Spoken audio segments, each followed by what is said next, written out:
Hello friends and subscribers to my channel. I wanted to take this opportunity here. It's December 17th 2018 and just say Merry Christmas to all of you, and I hope you're going to have a happy and prosperous new year. I wanted to just take a moment of your time just to tell you what's going on. As you can see, on top of my broken leg this summer, I tore my shoulder completely out, so I had to have it completely reconstructed. But to make a long story short, I'm on the heel. I'm going to be back out in the shop within a couple of months, but it's really too cold to be working out in the garage right now for any long period of time without warming it up and all that type of stuff.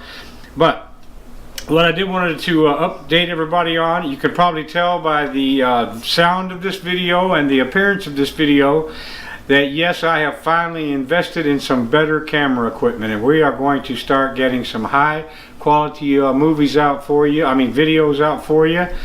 It's always been my plan to do this, but I retired this past fall, and now I got more time to do this, and I'm going to dedicate my spare time to working on my videos for you. What we have coming up, I think, is going to be I know it's going to be very interesting for you if you're a do-it-yourself kind of guy like I am, and not for fun, but to help yourself. You know, save money and make sure you get it done right. At least if you investigate, you're not going to be taken. You know, but what we're going to be going over is, for one thing, one of the first things we're going to do during this downtime, I'll call it, before we get back out in the shop full time, is going to be, we're going to start going over what a scan tool is.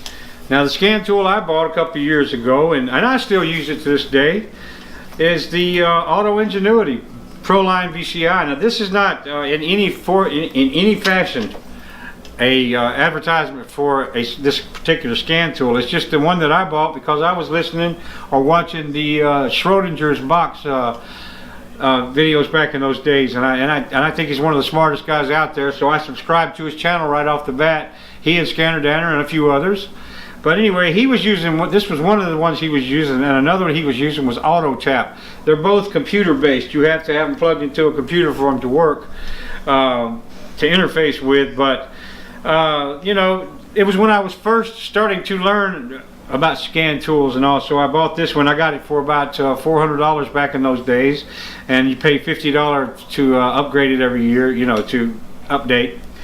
And so you know, I've done that, and I bought some enhancements for my Kia, because that's my main vehicle that I'm always working on. I mean, that I maintain on a regular basis, because it's a 2003. This is 2018. It's got 200,000 miles, so it has to be maintained. So I bought the enhancements for that. But I don't want to have this video too long about just one thing. So anyway, we're going to be talking about the scan tool, how it plugs into the car, how you interface with it with your computer, and we're going to be talking, and I mean in depth. We're going to go in depth into short and long-term fuel trims, because this is something that you really need to master as a home mechanic working on fuel-injected computerized cars these days. If you don't understand full or long and short-term fuel trims, you're always going to be struggling to understand oxygen sensors and all the other things. Now, I've got a pretty in-depth training in the last 30 years. I've been a maintenance technician in the plastics industry, plants, and manufacturing, all sorts of kind. I've taken many computer data, how to program computers and different things over the years at the local college here. I've also taken some electronics classes, and we're going to be going through some of the basics, because anybody working on a computerized car, again, these days, you need to understand the 5-volt circuit and the 12-volt circuit and the milliamp and the amperage circuit, and also series circuits and series and parallel circuits, because these are things that if you're going to get serious about working on your car today, you need to have some basic electronic training.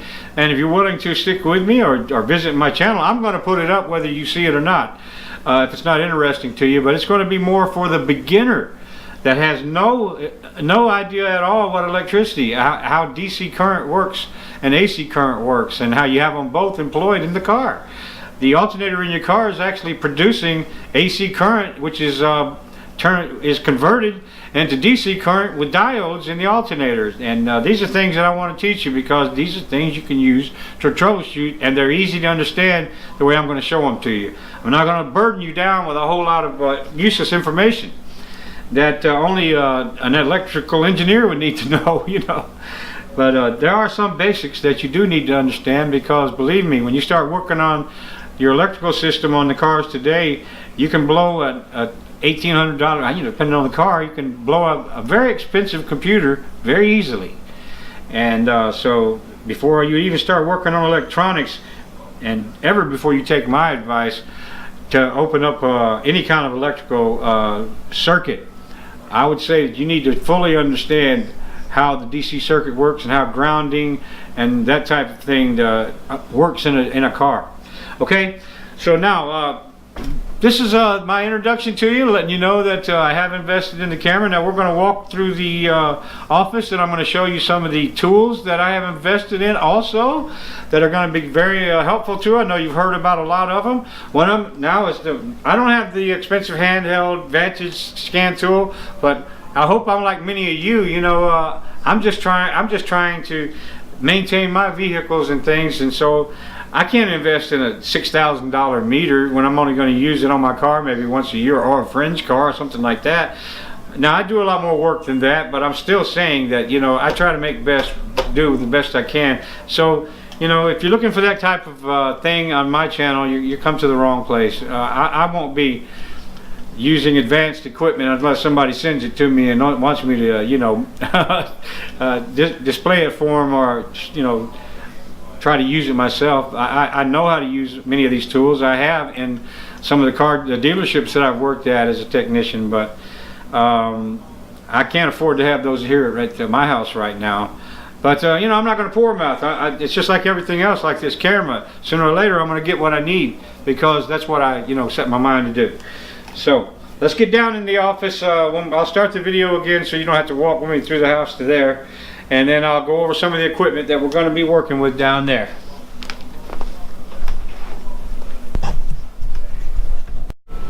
Okay, here we are now down in the office, and I'm just going to go over some of these tools quickly that I've acquired this past winter, and something that I know you're going to know and have heard of a lot about is the Power Probe 3. And this is it right here. This is something that I'm just looking so forward to getting out in the shop and using, and this tool is going to be so helpful for us. I'm not going to go into any in-depth explanation of what these tools do at this time, because it's just going to make this introduction too long, and I don't want to lose everybody's attention. So, but anyway, we will be using this Power Probe 3, as you can see. And then the next thing we'll be doing, I have spoken often on the channel that I make a lot of, or use some very cheap stuff sometimes to do what expensive things can do. Well, believe it or not, this is a little scope right here that I'm going to use just to check out, for instance, my crankshaft sensor or my camshaft sensors, just to display their signal and to see whether or not they're working when I spin the motor over. And that costs $25, I think, on Amazon. A little scope, you know. And now this, of course, is not. This is something that I use when I'm working on air conditioning. But the old air conditioning on the old van out there, sometimes, you know, right now it's leaked out. So I'm going to get out there with this, and I'm going to try to chase down a leak. And you know, and then make sure when I get done that I have found it. I don't want to spend all that money on reloading my Freon and of course releasing it into the air with a leak like that. This is something that I spoke of. This is an old transformer that I took out of an old computer housing, and I turned it into a 12-volt low voltage, low amp tester, so that I can test relays and make sure that they're working right here in the office, you know. And here's another one. This is a little 5-volt one that I use on 5-volt testing. But don't ever do something like that until you have some little more advanced training, if you haven't had anything at all. But I'm sure I don't have to tell any of you folks that.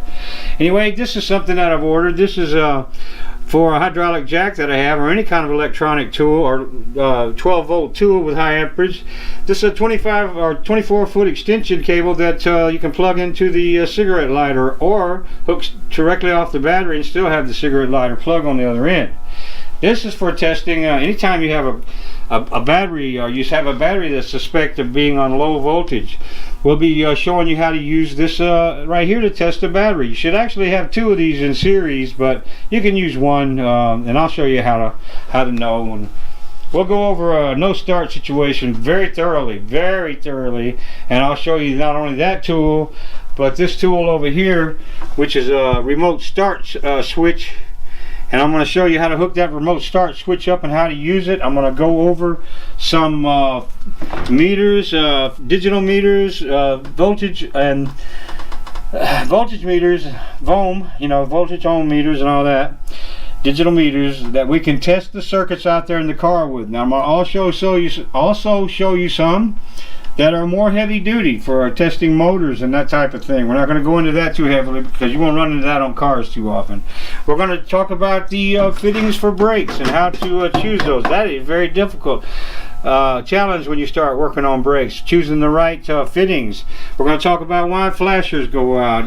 This is an oxygen sensor. We're going to, when I mentioned too about long-term and short-term fuel trims, and how the oxygen sensor plays a big part in that, and how your car sets that. We're going to talk about throttle bodies and how to reprogram throttle bodies, and we're going to talk about harmonic balancers, what part they play, how you know when they go bad. We're going to talk about changing your brakes thoroughly. We're going to talk about a tool that I just knocked off of there. Let me pick it up. It's called the Mighty Vac, and this is a tool that if you're going to work on brakes by yourself out there in the garage, you got to get yourself a Mighty Vac. I'll show you how to make one that works kind of like this, but you can just hook up to a wheel and work with the vacuum, and I promise you, you're going to get every bit of fluid out of that brake line or that clutch line or whatever. I use this thing all the time. Then you can also use it to check vacuum switches, your EGR valve, just different things. But man, this tool right here is a must-have on today's cars. We'll talk about how to use it, its usefulness, and all that. We're going to be doing some things. I have an old Cub Cadet that I spoke of that I have out there that I'm going to be working on, and I'm going to show you one of these suppliers that I use online. Very dependable, very good. You've probably seen it, but if you haven't, you'll see me subscribe to it in the site. You can get on there and check it out. But you can get vintage lawnmower parts like this carburetor. I ordered this. This is the original, but I ordered a replacement for my lawnmower last summer, and it came brand new. It's a laser or what do they call that? CNC printing, and so they make the parts exact. I'm going to go over soldering with you. If you're doing any kind of electrical work, you need to learn how to do some basic soldering, and how to choose the right solder and the gun and all that. We're going to spend a little bit of time going over some technical things that you need to know, a little bit about welding, a little bit about wiring, the ugly book, why that's important to, if you're going to do electrical work, some technical math. You need to learn some basic math, and some Riggs and Stratton repair on small engine repair. I do that too. We're going to go over electrical testing, as well as the Power Probe. I invested in this relay jumper kit. This is one of the handiest tools you'll ever have, as far as trying to run down a problem and making sure that a relay circuit is sound. That saves you a lot of trouble on checking wires. If you can go to the relay and jump across, and all the wiring to that point is good. if it's working.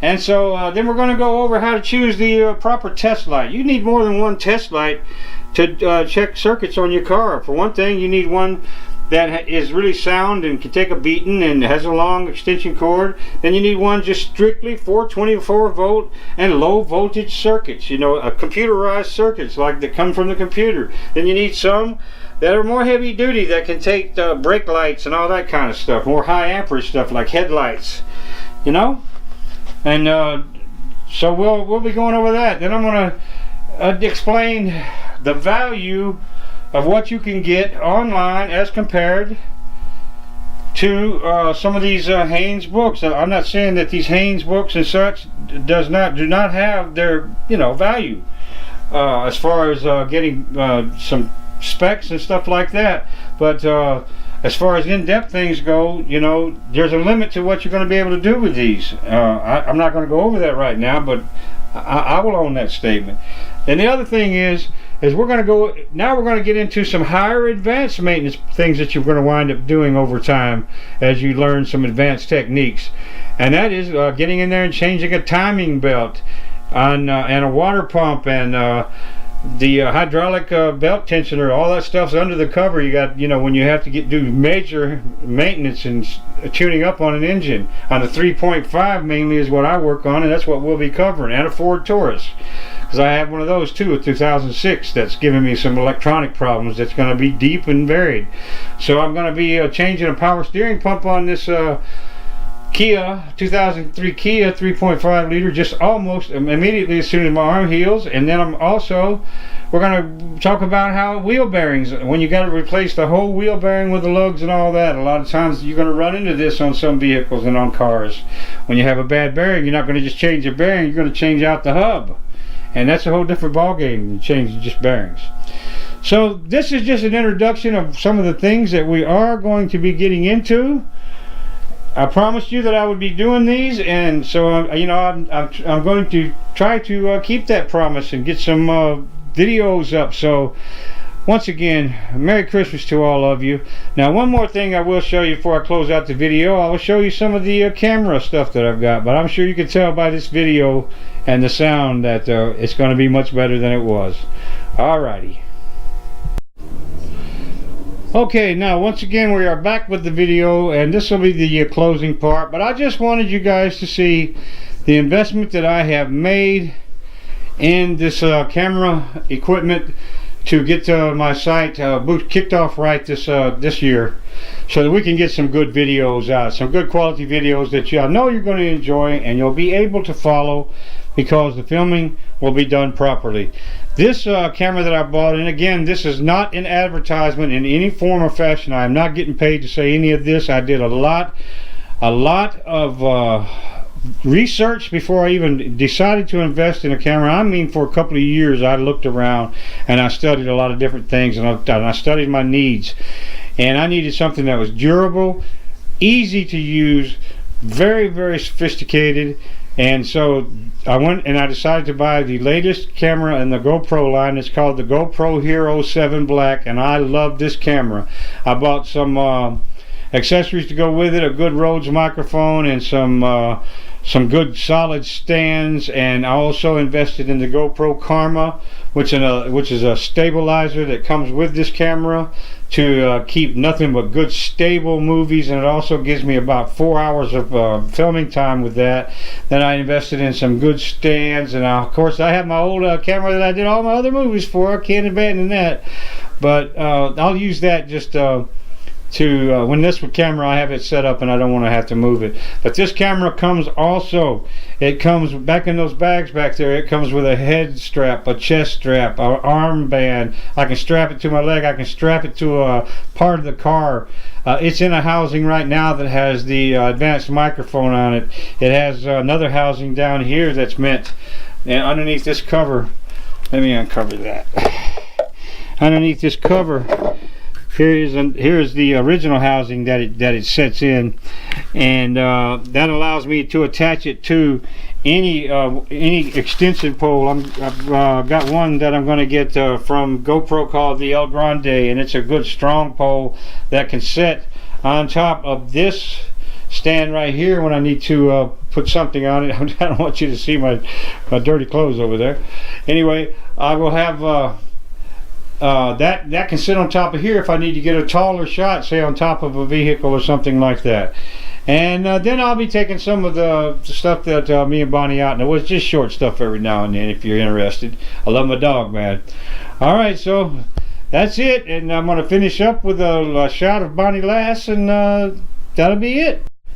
And here is my lazy dog. I took her to the woods yesterday, the first time we were able to go in 2 months since I had my shoulder operated on. And she's so wore out she can't hardly get off the couch today.